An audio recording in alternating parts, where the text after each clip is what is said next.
essa ferramenta que a gente usa também nos nossos treinamentos. A gente faz todo o nosso trabalho, toda a nossa, tudo que a gente ensina, a gente faz isso com essa ferramenta super colaborativa. Eu vou pedir para vocês tentarem achar exemplos do que vocês consideram uma dívida técnica. Né? Então, vamos dar uma olhada então. O que a gente vê aqui? Um gasto desnecessário interessante. Uma feature implementada de forma incompleta, ok? Coisas que ficam pendentes. E dependências depreciadas, interessante. Código frágil, interessante. Código mal planejado, mal executa. Anti-pattern, gastos desnecessários. Tecnologia da moda, ok? São todos exemplos interessantes. Vamos agora tentar fazer uma definição.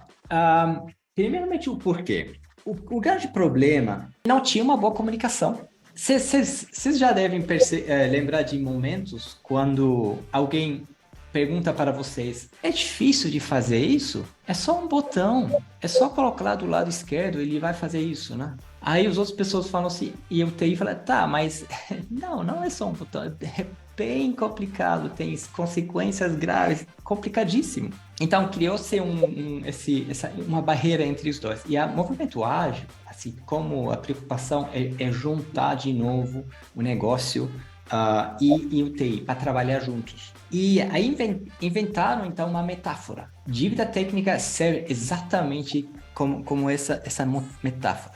E agora a definição de dívida técnica poderia ser o seguinte: é quando você entrega uma solução que não é a melhor possível.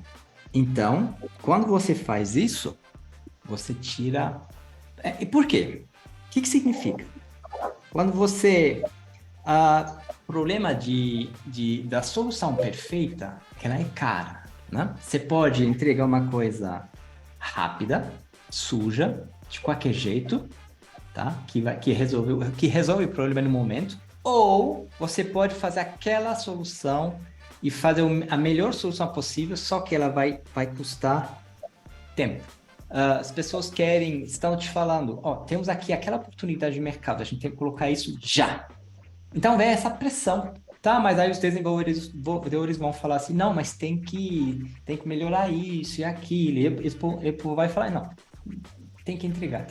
Então aqui temos o lado de pressão. Então, você tem que fazer essa consideração. Então, por isso que criaram essa ideia dessa metáfora. Então, é como se quando você entrega uma solução que é inferior à melhor solução, você está fazendo um empréstimo. Só que um empréstimo, então, é para você pagar no futuro. E como que funciona um empréstimo bancário? Tem juros.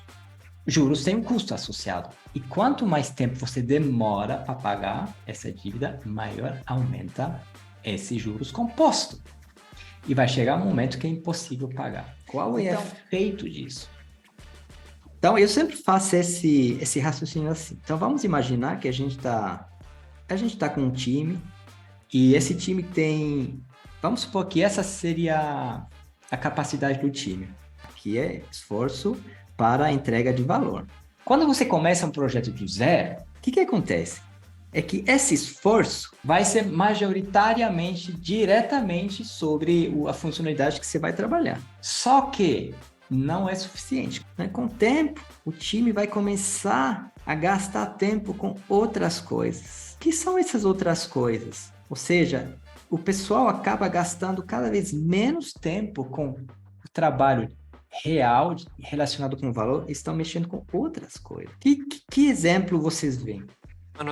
Manutenção. Dá um exemplo. Que é uma manutenção? Correção de bug, basicamente. Vamos fazer uma comparação. Imagina se começa teu projetinho. Você está com uma base limpa, bonitinha. Vamos supor que você leva 3 horas para desenvolver uma funcionalidade no início. Vamos supor aqui, você está numa base meio que bagunçada. Quanto tempo você acha que vai demorar agora? Umas 5 horas. A diferença dos 5 horas menos 3 horas, isso é os juros que você está pagando. A dívida técnica está escondida aqui.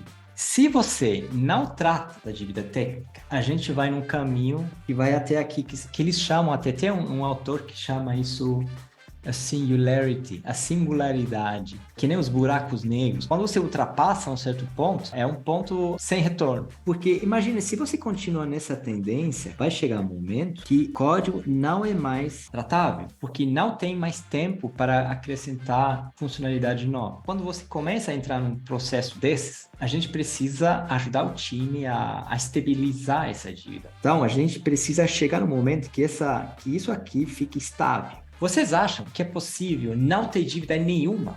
Não é possível. E não é bom. Não é bom. Por quê? Porque a gente já viu, se a gente só foca em qualidade, o custo é alto demais. Contratou-se um time para refazer o projeto. Então, na realidade, a gente enxergou que os juros estava tão alto, pegando a analogia do Axo, que compensava ter um time mantendo ele para vender. Então foi o MVP1, então o time mantinha o processo em operação, porque era uma startup, não continuava vendendo geladeira. No caos, a galera se organizou no caos e um outro time estava refazendo tudo, desde a programação visual, marketing, hardware, software, aplicativo. Então isso foi um caso feliz.